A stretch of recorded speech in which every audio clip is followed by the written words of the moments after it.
So I spoke yesterday of how people begin in sorrow because life is difficult. This is the valley of mourning, the valley of death. And we're passing through it.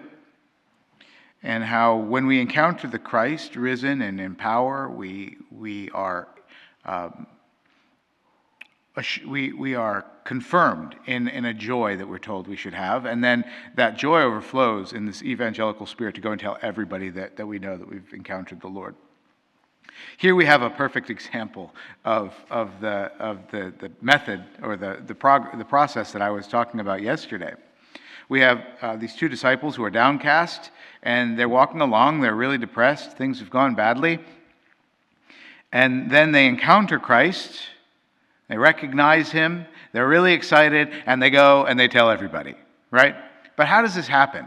How does this encounter with the Christ happen? Because it's very similar, right, to the way that we saw yesterday with Mary, that they didn't recognize him right away. And in what did they recognize him? Yesterday, Mary recognized Christ in his particular call to her, Mary. In his using her name, which of course there was more happening there than him just happening to say, one or two syllables. Two syllables, have to, public school education and all. There's more happening there. There is an encounter with one who knows you and who sees you, and we in turn, recognize that we're seen and known by the Lord. I mean, to know that God is looking at you and he sees you, right? That can elicit fear. It can also elicit a great sense of comfort and consolation, and in this case, that's what Mary received. But these two disciples, they certainly had a very similar experience. And these are the ways that even today we come to encounter Christ. Somebody asks you, do you have a personal relationship with Jesus Christ? A spousal relationship is not more personal than the personal relationship we have with Jesus Christ when we eat his body in the Eucharist, okay? If you cannot say that you have a personal relationship with Jesus, you have to look at your spouse and say, I do not know you, woman, get behind me, right? I do not know you, sir, get behind me. Because the intimacy that Christ offers us in the Eucharist is far superior to the intimacy that of one person knowing another in the two flesh becoming one flesh union of marriage, okay? Right? That's the reality of it, right? But we don't always receive that. Why? Well, because we maybe try to do it out of order, or we just grow up with it and it becomes stale in our minds. And this is what Christ recognizes for these friends of his that he's walking with. They don't recognize him, okay?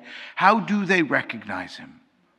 They first start to recognize him when Christ unfolds the scriptures for them, right? Were our hearts not burning as he talked to us about Scripture, as he explained that the Christ must suffer and die and rise again from Moses all the way forward?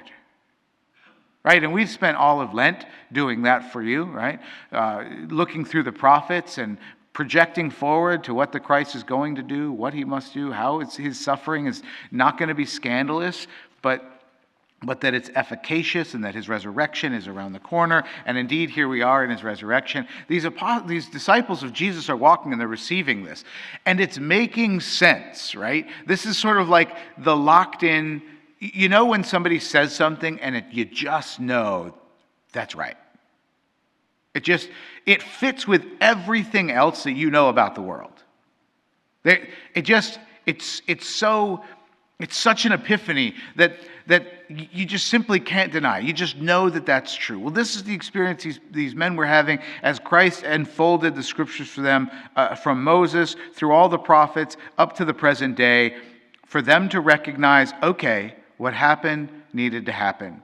Now they're ready. Now they're ready to see Jesus.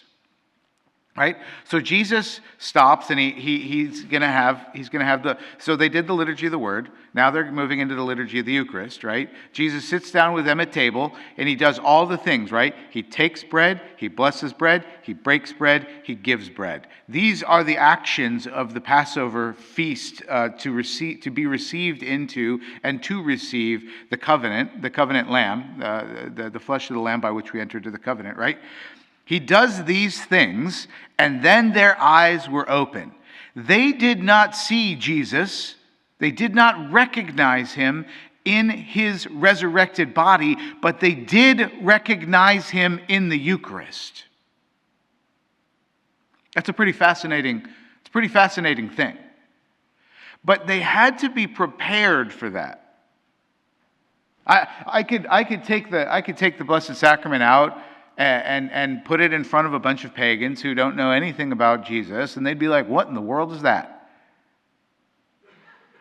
But I could take the Eucharist out to a community much like this, who has been prepared in their consumption, their digestion of the sacred scriptures, to assure their senses, which are doubtful, that indeed that is the Lord, and everyone here would fall on their knees and worship. Because we recognize Christ in the Eucharist. You know how we don't recognize Christ? You know how Christ never established a relationship with anybody? He never did it through their passions. He never did it by exciting them in this overwhelming, passionate way that so many people, when they say, I've had an experience with the Lord, are deluding themselves. Right? They go to one of these Christian rock concerts and they're like, I had this wonderful experience with the Lord. Did you, though? You remember that the Lord's not in the fire. He's not in the earthquake. He's not in the tempest. He's in the still, quiet voice. He's in the one who walks next to you on your journey. He's in the friendly conversation that's had. He's in the one who articulates the truths of the scriptures, of the law and the prophets to point to himself. He is in the sacraments of the church. That is who Christ is and where he is to be found.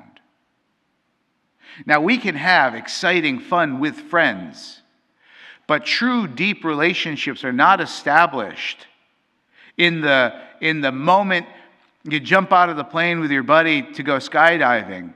The deeper relationships are established at the bar with a beer afterwards when you're sitting and you're talking about your experience.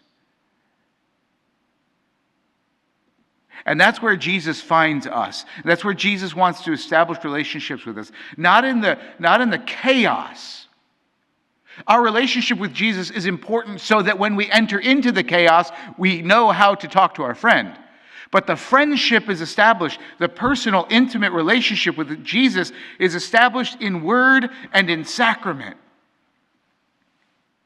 That's where we find Christ, is where we encounter Christ, is where we dig deeper in our relationship with Jesus. The Jesus whom we know and whom we need in the difficulties of our lives.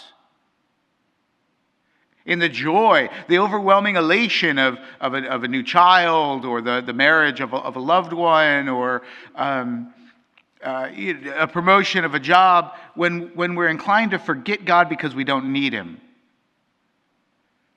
That friendship will be there and we won't forget him.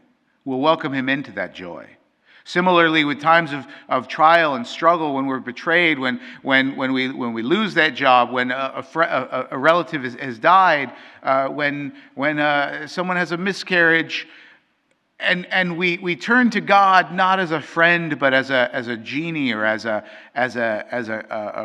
relational, a transactional relationship, where we say, "Oh Lord, do this thing for me." But rather, when we've come to know him in word and in sacrament, we will have our friend ready at hand and know how to welcome him into those joyful and those sorrowful moments. Right? When we receive him in the Eucharist and we recognize this is the one with whom I have established a profound relationship through the study of Scripture. And through living a life with him, of his poured out grace through baptism, my life in the Spirit that has been given to me in confirmation, and my daily or weekly reception of Holy Communion and the worship of God, the Father, through him, Jesus, my friend, then each and every day I can walk with him and I see him, I recognize him, I know him. So that if somebody were to ask me, do you have a personal relationship with Jesus? I'd say, yes, 100% I do. In fact, I have more than what you mean by a personal relationship with Jesus. I am his brother, I am his friend, I am his bridegroom, I am his co-heir, I am him himself, because I have been made so by my reception of his body and blood, which makes me his own body and blood. He is my all in all. Right? And so that every moment of every day, I'm not looking at the Lord as one who will make my day as I would like it, but one with whom I journey through a day that he has laid out for me, so that I might enjoy it in all of its difficulties and struggles and joys and recreations, as he has planned it for me, because I know him, and I know he has plans for my good, plans for my benefit and for my welfare. I know that he's known me from the beginning when he knit me together in my mother's womb. I know that he has brought me forth and has counted and numbered the hairs on my head. I know that he knows me, and I know that he has let me know him through the scriptures that he so cleverly and carefully handed on through time to Moses and the prophets. And I know that he continually makes himself available to me in the breaking of the bread, and initially in the water and the oil with which I was made like him, so that when I receive him in the Eucharist, we truly become one flesh to the glory of God the Father.